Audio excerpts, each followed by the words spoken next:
इब्तिदा है रब्बी जलील के बाबरकत नाम से जो दिलों के भेद खूब जानता है। देखती आँखों सुनते कानों सबको मेरा सलाम। नाजरीन, जैसा कि आप जानते हैं हम मुख्तलिफ मौज़ूआत पर कौमी, बैनुल अक़वामी और रियासती सतह पर मुबाहिसे मुशायरे करते ही रहते हैं।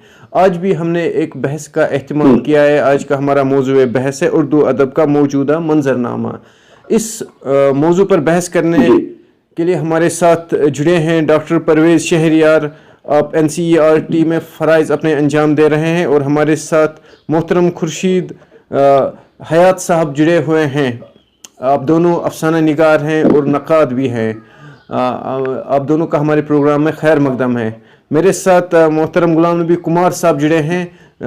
आप मेरे मुआविन एंकरिंग के फ़राइज़ अंजाम देंगे। मैं सबसे पहले गुलाम नबी कुमार साहब के पास जाना चाहता हूँ। मोहतरम गुलाम नबी कुमार साहब, इब्तिदाई कलिमात से नाज़रीन को नवाजिए।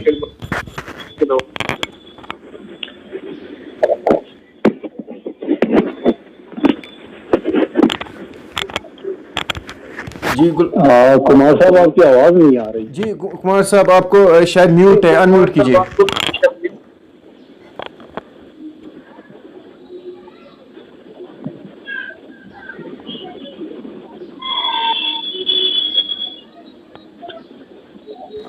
मैं अपने इस प्रोग्राम में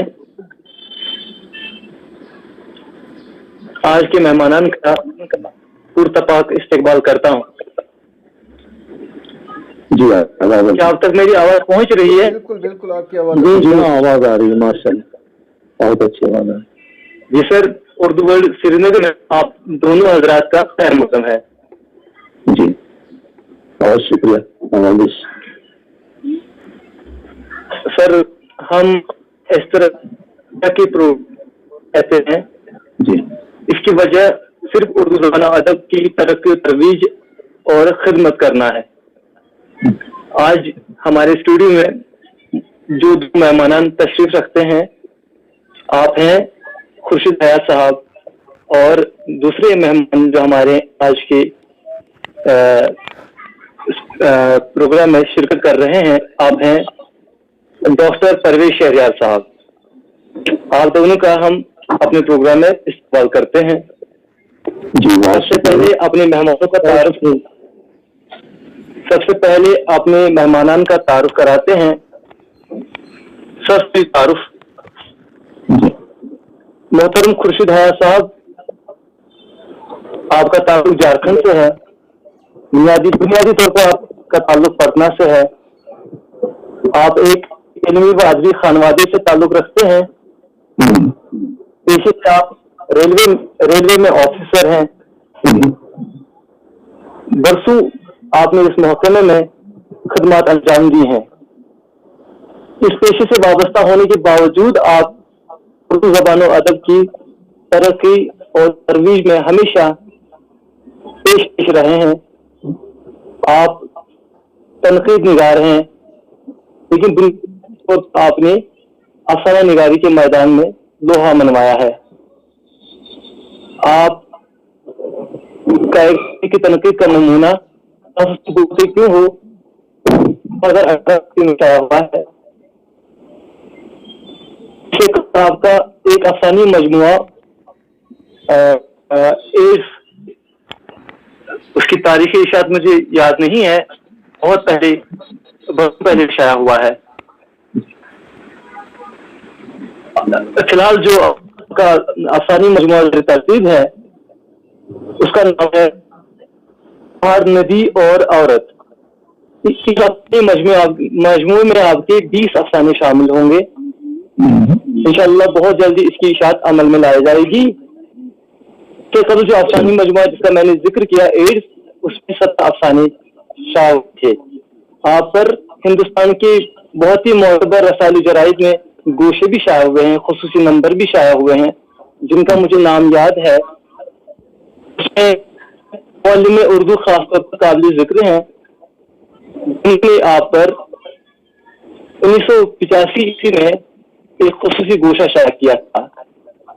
1985 मतलब जब मैं पैदा भी नहीं हुआ था। इससे अंदाजा होता है कि आप सबसे उर्दू ज़बान अदब की खिदमत में मसरूफ़ अमल हैं। इसके अलावा आहंग जो गया से निकलता था, उसकी इदारत में प्रोफेसर रज़ा करीम साहब भी शामिल रहे हैं।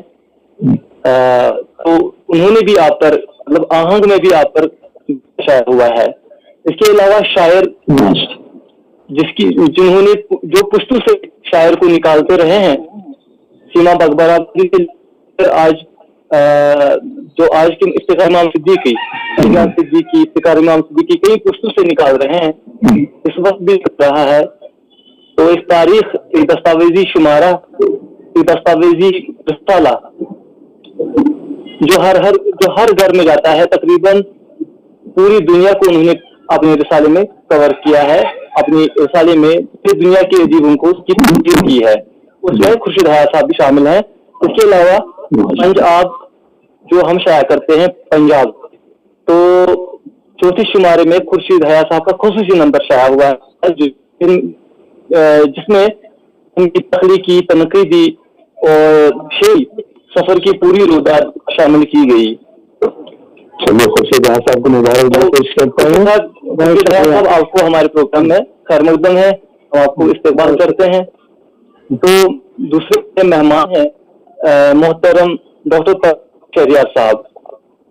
आप इस वक्त जो आप दिल्ली में NCERT की शोबे उर्दू में एडिटर हैं, उर्दू सेक्शन के एडिटर हैं। तो इसके अलावा आप बुनियादी तौर पर अफसाना निगार हैं। तो बुनियादी तौर पर कहना वाजिब नहीं, आप अफसाना भी बराबर लिखते रहे हैं, तनकीद भी बराबर लिखते रहे हैं, और इसके अलावा शायरी भी आपका नुमा नाम है। तो आपने बरसों से उर्दू ज़बान अदब की खिदमत की है और इस वक्त भी लगातार इसी काम में मसरूफ़ अमल हैं, उर्दू ज़बान अदब की तरक्की तरवीज में कोशा हैं। आपके 2 अफसानी मजमूए आपकी अभी तक मंजर आम पर आए हैं। पहले मजमूए का नाम है बड़े शहर का ख्वाब।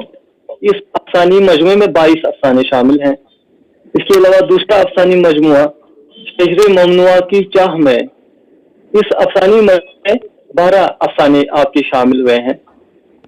ये अफसानी रुदात है। अभी और इनके अफसाने हैं जो शाया होने बाकी हैं, जो अभी रसाद जवाहिद में शाया होते रहते हैं।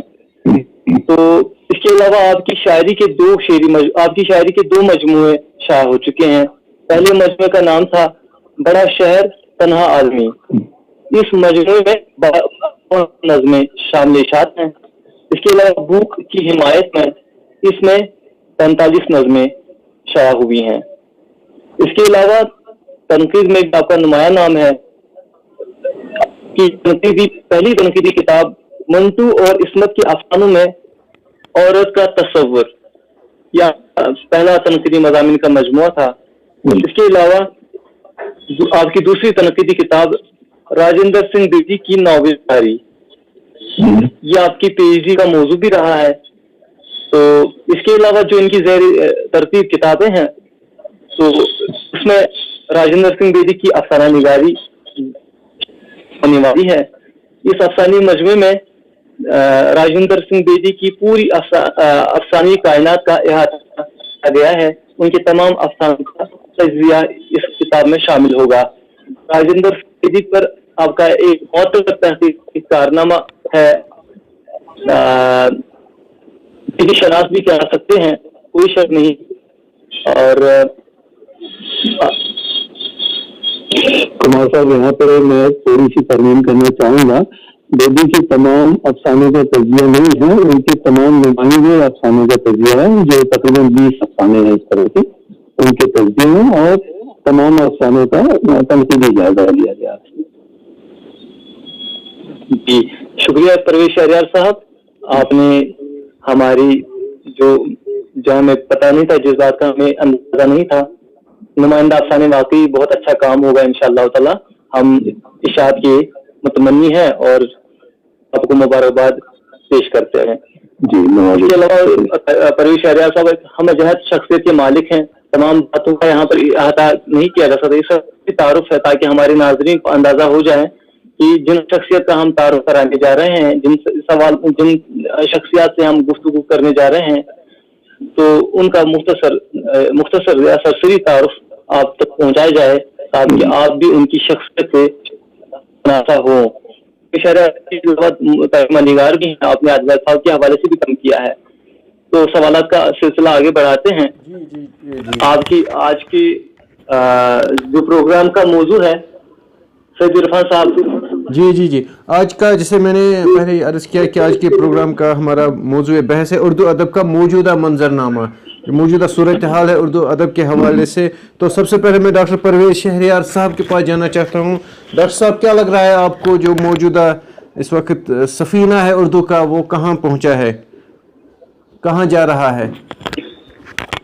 جی اردو ادب کی ارتقاء سے اور یہ موجودہ صورتحال بھی ہے، اس سے کافی اطمینان بخش نتائج سامنے آ رہے ہیں. اور یہ دیکھیے کہ تمام اصناف ادب میں اس وقت بہت ہی زور شور کے ساتھ کام ہو رہا ہے. عموماً یہ کہا جاتا تھا کہ اردو میں ناول بہت کم لکھے گئے، لیکن 21ویں صدی میں دھڑلے سے ناول لکھے گئے اور اب یہ شکایت دور ہو گئی. لوگ یہ نہیں کہہ سکتے کہ اردو میں ناول نہیں لکھی جاتی ہے، کم لکھے جا رہے ہیں. اور آپ یہ دیکھیے کہ اردو افسانے کے تو کیا کہنے ہیں. ترقی پسند تحریک کے زمانے سے جو اردو افسانہ محبوب شعری سے ادب بنا ہے وہ آج بھی برقرار ہے. اردو کا اگر آپ دیکھیں کہ شعری ادب میں غزل کا جو مقام ہے وہی نثری ادب میں افسانے کا مقام ہے. افسانے بہت لکھے جا رہے ہیں، دھڑلے سے لکھے جا رہے ہیں، اور افسانے میں تمام طرح کے مضامین، تمام طرح کے موضوعات شامل کیے جا رہے ہیں. بلکہ میں اور تخصیص کے ساتھ یہ کہنا چاہوں گا کہ موجودہ نئی نسل کے جو افسانے نگار ہیں ان کے یہاں اپنے مقلدین سے زیادہ عصری بصیرت دیکھنے کو مل رہی ہے، سیاسی بصیرت دیکھنے کو مل رہی ہے، اور ان کا اسلوب بھی بہت ہی دلکش اور دلچسپ رہا ہے. اور جب سے ہم انٹرنیٹ سے جڑے ہیں، فیس بک کا جو ایک زمانہ آیا ہے، یہ پچھلے آپ سمجھ لیجیے کہ 8-10 برسوں میں بہت ہی اچھے افسانے سامنے آئے ہیں، اور عالمی پیمانے پہ بہت سارے گروپ چل رہے ہیں. ان گروپ کے ذریعے افسانے کثرت سے لکھے جا رہے ہیں، کثرت سے پڑھے جا رہے ہیں، ان پہ اپنی رائے بھی قائم کی جا رہی ہے. تو اس سے لگتا ہے کہ افسانے کی مقبولیت دنوں دن بڑھتی جا رہی ہے. اسی طرح آپ دیکھیں غزل کی تو کیا کہنے، غزل تو سدا بہار سے اٹھ رہی ہے روز اول سے ہی، اور آج بھی غزل کی شعراء کی تعداد سب سے زیادہ ہے، اور ویبینار ہو رہے ہیں اور اس پہ بھی غزل پہ بات ہو رہی ہے. اس کے علاوہ انٹرنیٹ کے ذریعے سیمینار ہو رہے ہیں. آئے دن 10 سیمینار میں دیکھتا ہوں کہ ویبینار کے ذریعے یا انٹرنیٹ کے ذریعے ہو رہے ہیں. تو ظاہر ایک زمانہ تھا کہ میں شعراء انتظار کرتے تھے مشاعرے کا، کہ مشاعرہ ہوگا تو اس میں ہم اپنے کلام سنائیں گے. تو آج قارئین کی کمی نہیں ہے. جس طرح سے جدیدیت کے دور میں قاری بھی ہو گیا تھا، تو قاری کی جگہ ناظرین آ گئے ہیں، اور ناظرین فیڈ بیک دیتے ہیں ساتھ کے ساتھ، اور کافی پذیرائی ہو رہی ہے غزل کی. نظمیں بھی کثرت سے لکھی جا رہی ہیں. آپ یہ دیکھیے کہ پچھلے دنوں آزاد نظمیں یا نثری نظموں کا بھی چلن ہوا ہے. اور آپ دیکھیے کہ ایران میں، پاکستان میں اور ہندوستان میں نثری نظموں کو دیر یا سویر مقبولیت مل رہی ہے، اور اس سے لوگ بات بھی کرنا شروع کر دیا لوگوں نے، اور کافی مضامین بھی آ چکے ہیں. تو یہ تو جو بہت ہی مشہور اور معروف اور مقبول ترین جو اصناف اس کی بات کی ہے میں نے. باقی جو اصناف غیر معروف ہیں لیکن ان میں بھی کام ہو رہا ہے. مصنوعیاں بھی لکھی جا رہی ہیں، اور قطعات اور رباعیاں بھی لکھی جا رہی ہیں. تو اسی طرح نثر میں آپ دیکھیں تو طنز مزاح کے میدان میں بھی بہت کام ہوا ہے. ابھی مشتبہ صاحب کے جانے کے بعد جو ہے تھوڑا خلا پیدا ہوا ہے، لیکن انشاءاللہ نئی کھیت میں اور بھی لوگ موجود ہیں، تو سلسلہ اسی طرح چلتا رہتا ہے. پرانے لوگ جاتے ہیں اور نئے لوگ. جی آپ کے پاس آئیں گے غلام نبی صاحب. جی غلام نبی صاحب، تمام باتوں پر کا احاطہ کیا. اردو زبان ادب کے حوالے سے جو جن اصناف میں طب آزمائی ہو رہی ہے پر گفتگو کی تقریباً آپ نے زبان ادب، اردو زبان ادب کی موجودہ صورتحال، اردو شاعری، نظم، غزل، افسانہ، طنز و مزاح، تمام چیزوں کو لیا. میں خورشید حیات صاحب کی طرف آتا ہوں اور ان سے آپ کا تعارف تو ہو ہی گیا تقریباً، اور آپ سب سے پہلے اردو موجودہ صورتحال جو ہے، جو اردو جو موجودہ منظرنامہ ہے، اس حوالے سے اپنے ہمارے ناظرین کو کچھ بتائیں۔ سب سے پہلے تو رب العالمین کا شکریہ ادا کر دوں، اس کے بعد آپ سب کا کہ یہ موقع فراہم کیا اس آدھے ادھورے آدمی کو۔ یہ صدی غلام نبی کمار صاحب، یہ بہت بڑی سچائی ہے۔ ایک زمانہ تھا شاعری کا، لیکن آج یہ صدی جو ہے وہ فکشن کی صدی ہے، ناول کی صدی ہے، کتھا کہانی کی صدی ہے۔ خواہ یہ صرف اردو زبان کا معاملہ نہیں ہے، بلکہ دیگر زبانوں میں بھی کہانیاں اچھی لکھی جا رہی ہیں، اچھے ناول یا اپنیاس لکھے جا رہے ہیں اور کافی مقبول ہو رہے ہیں۔ اب یہ اس سے جڑا سوال یہ اٹھتا ہے کہ کیا آج کے فکشن سے، اردو زبان میں لکھی جانے والی کہانیوں سے یا ناول سے آج کا قاری کیا واقعی میں جڑا ہوا ہے؟ تو یہ مسئلہ دیکھیے 1985 میں بھی تھا، جب قریب العین حیدر عینی آپا کو دلی کے ایک سیمینار میں، جسے گوپی چند نارنگ صاحب نے کیا تھا، اس میں عینی آپا کو یہ کہنا پڑا تھا کہ آج کے افسانہ نگار کو قاری کے بارے میں سوچنا چاہیے۔ یہ بات 1985 کی تھی، لیکن آج 2020 میں بھی ہمیں اس بات کا شدت سے احساس ہوتا ہے کہ افسانہ نگار اور ناول نگار تو ہیں، بہت ہیں، کافی کہانیاں اور ناول لکھے جا رہے ہیں، لیکن نئی صدی میں قارئین جو پہلے تھے، منڈو بیدی اور کرشن یا عصمت آپا کے ساتھ چلتے تھے، وہ قاری کہیں گم ہو گئے ہیں۔ ہم نے دیکھا ہے کہ دفتر سے جب لوگ نکلتے تھے تو ان کے ساتھ جاسوسی ناول ابن صفی کا ہوتا تھا، ان کے ساتھ اردو کے سارے وسائل شام میں ان کی ہتھیلیوں میں دبا ہوتا تھا۔ آج ویسا منظر دکھائی نہیں دیتا، لیکن جہاں تک اردو افسانے کی بات ہے یا ناول کی بات ہے، تو آج کا افسانہ نگار یا آج کا ناول نگار عالمگیر پیمانے پر یا عالمگیریت کی بات کر رہا ہے۔ آج کی کہانیاں زندگی کی کڑوی سچائیوں کو ایک خوبصورت سے اسلوب کے ساتھ، وہ اسلوب جو جدیدیت کے دور میں ختم ہو گیا تھا، ایک وضاحتی بیانیہ تو نہیں کہیں گے، لیکن استعارے کو بھی ایک نیا لباس مل گیا ہے کہ کہانیاں پڑھتے وقت ہم کہانی کے سطح تک بہت آسانی سے پہنچ جاتے ہیں۔ اور مجھے خوشی ہے، ایسی کوئی اپنی نسل کی بات نہیں ہے کہ 85 کے بعد سے کہانیاں جو لکھی گئی، وہ کہانیوں کے پیچھے پیچھے نئے قارئین کو بھی ساتھ لے کر چلنے میں ہمیشہ کامیاب رہی ہے۔ اور کہانی کی مقبولیت مایوسی کی کوئی بات نہیں ہے۔ ہم اس سطح کے ریڈرز کو کھوج رہے تھے جس سطح کے ریڈرز 85 کے دور میں تھے، لیکن آج جو پڑھا لکھا طبقہ ہے وہ کہانیوں سے جڑا ہوا ہے، اور کہانیاں ایک اسلوبیاتی سطح یا موضوعاتی سطح پر ایک بڑا کینوس کو لے کر چل رہی ہے، جہاں پاس میں زندہ لپٹی ہوئی لاشوں سے بھی آج کا کہانیکار مکالمہ قائم کر رہا ہے۔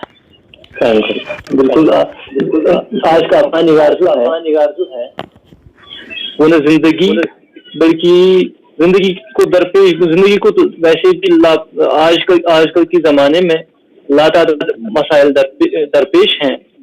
آج کا افسانہ نگار نہ صرف زندگی بلکہ عام سامنے جو ماحول ہے، ماحولیات کو بھی موضوع بنا رہا ہے، زندگی کو بھی موضوع بنا رہا ہے، اور بھی متنوع موضوعات کو، متنوع مسائل کو موضوع بنا رہا ہے افسانے کا۔ पूरी जिंदगी अफसाने में सिमट आई है। आपने उसलूब की बात की, आपने मौज़ूआत की बात की, और भी जो अफसाने में जिंदगी की हकीकतें सिमट आई हैं उनकी तरफ इशारा किया। बहुत ही उम्दा पुरमौज़ू गुफ्तगू थी साहब की। एक बात और, एक मिनट गुलाम नबी कुमार, आप नई नस्ल के काफी ज़हीन नाक़िद हैं, माशाल्लाह बहुत काम कर रहे हैं। जिंदगी की टोटलिटी को हम पेश नहीं कर सकते। हाँ, बल्कि नॉवेल के डेफिनेशन में कहा गया था कि जिंदगी की टोटलिटी को नॉवेल पेश करता है, तो जिंदगी अधूरी सी है, तो मुकम्मल तो कहीं और होती है। तो जिंदगी का एक गोशा तो कहानियों में भी और नॉवेल में भी आता है, टोटलिटी को हम पेश नहीं कर सकते। जी जी, शुक्रिया शुक्रिया। और शहर की तरफ आते हैं जी, और सर आपसे ये जानना चाहेंगे कि नई कौमी तालीमी पॉलिसी जो वजूद में लाई गई है, इसमें इन दिनों बहस छिड़ गई है कि जबानों को नजरअंदाज किया गया है। महज दो जबानों का जिक्र है, उर्दू जो बैनुल-अक़वामी जबान है और दुनिया की दूसरी या तीसरी जबानों में उर्दू जबान का नाम है, तीसरे दर्जे पर दुनिया में फाइज हैं। तो कहा जा रहा है कि इस पॉलिसी में उर्दू जबान का जिक्र नहीं है, हिंदी संस्कृत वगैरह का जिक्र आया है, जबकि उर्दू जबान का नाम फहरिस्त होना चाहिए और बड़े हरूफ में उर्दू जबान का जिक्र होना चाहिए। इसकी क्या वजह हो सकती है? देखिए, ये न्यू एजुकेशन पॉलिसी जो है, ये आज़ादी के बाद ये तीसरी नई एजुकेशन पॉलिसी है, और कहने तो नहीं है, लेकिन जो पहली कमीशन आई थी, एजुकेशन कमीशन, कोठारी कमीशन 1960 में, उसमें जो सिफारिशात थी उससे कहीं भी उन्होंने तजाविज़ नहीं किया है। वो बेस था, उसी को लेके चले हैं। दूसरी एजुकेशन पॉलिसी जो थी उसमें ये था कि यूनिवर्सलाइजेशन ऑफ एजुकेशन हो, 14 साल के हर बच्चे को तालीम की सहूलियात मुहैया हो। और ये तीसरी जो एजुकेशन पॉलिसी है, इसमें वोकेशनल स्टडी, ITC, इन सब के इस्तेमाल पे ज्यादा फोकस किया गया है, क्योंकि जमाना काफी तेजी से बदला है, टेक्नोलॉजी का जमाना है।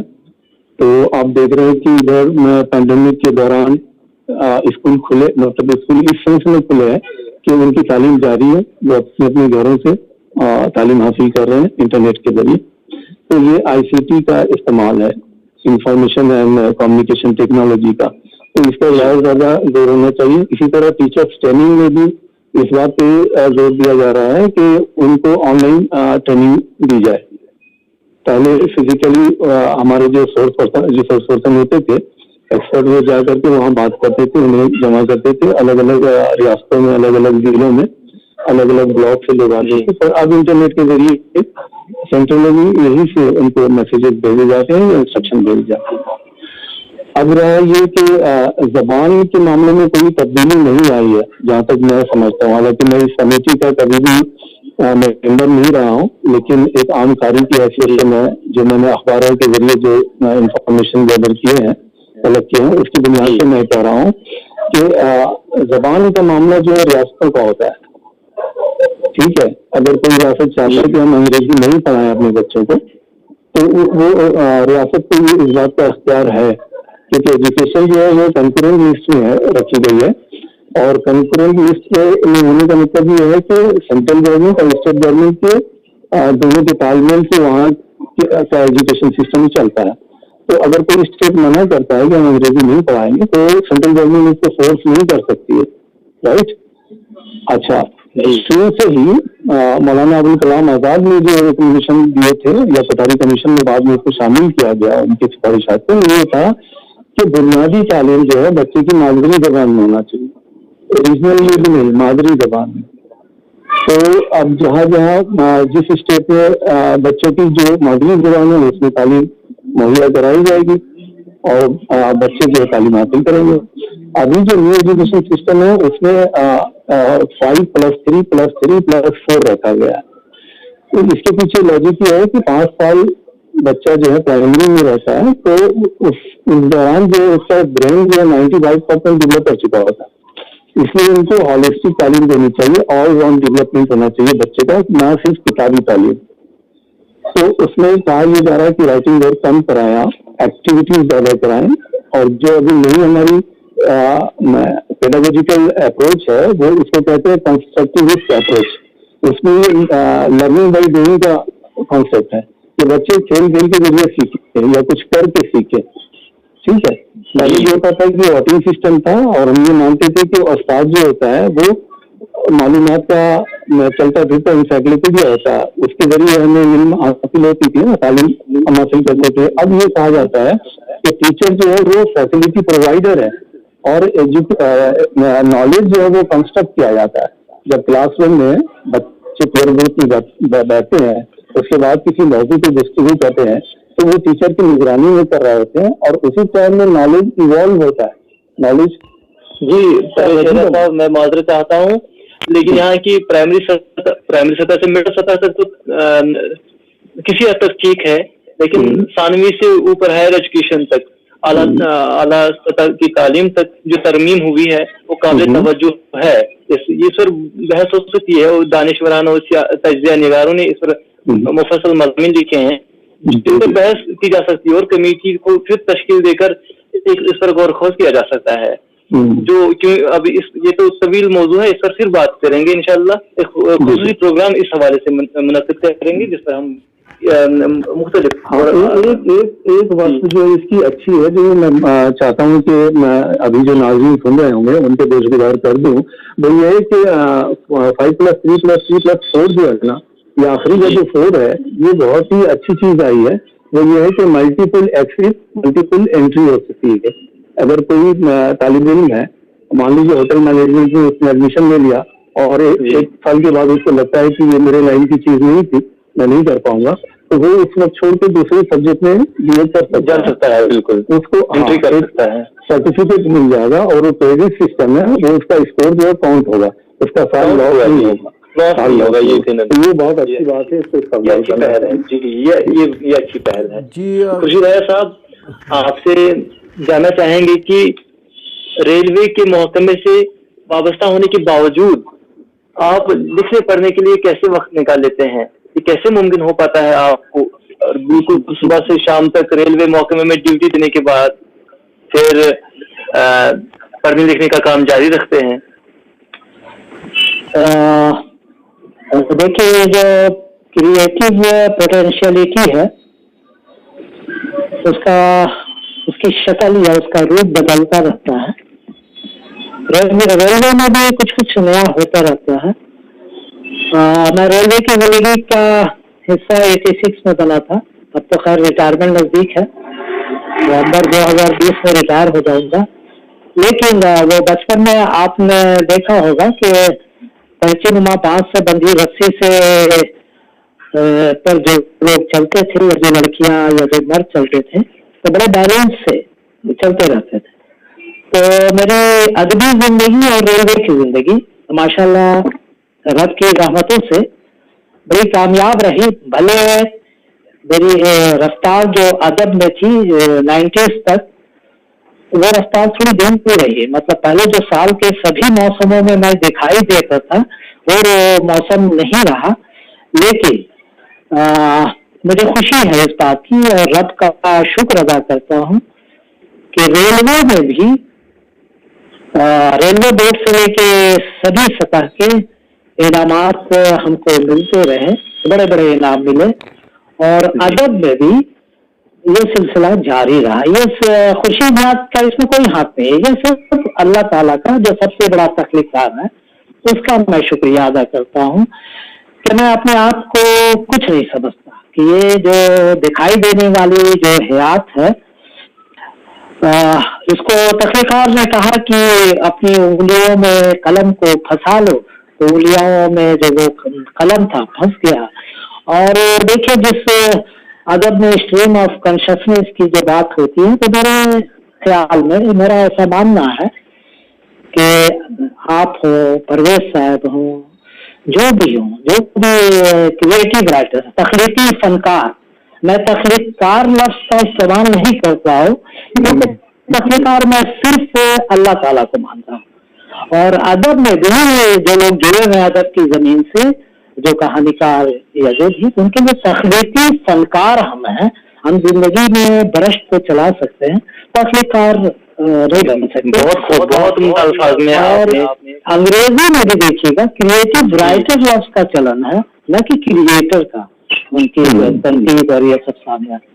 तो बस जो कुछ मैं हूँ बस अपने जी रब जी की जी वजह जी से जी जी वक्त का जो वक्त किल्लत जो है वो दामनगीर है, वक्त की किल्लत दामनगीर है, हम प्रोग्राम को आगे नहीं बढ़ा सकते। इंशाल्लाह आप दोनों से फिर इस्तिफादा होगा किसी और प्रोग्राम में इंशाल्लाह।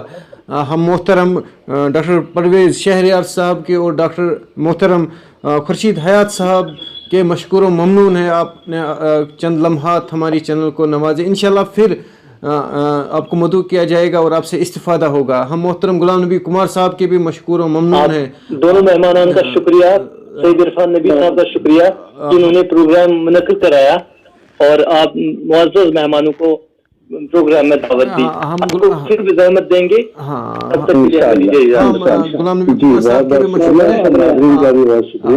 नाज़रीन, जैसा कि आप जानते हैं हम कंटिन्यूसली प्रोग्राम्स करते ही रहते हैं। अगर आप भी लिखते हैं, अगर आप में भी सलाहियतें हैं, जो नीचे नंबरात आ रहे हैं, आप हमसे राबिता कीजिए। इंशाल्लाह हम आपको भी अपने प्रोग्राम का हिस्सा बनाएंगे। इंशाल्लाह फिर किसी दिन कुछ और मेहमानों के साथ आपके रूबरू होंगे। तब तक के लिए खुदा हाफिज़।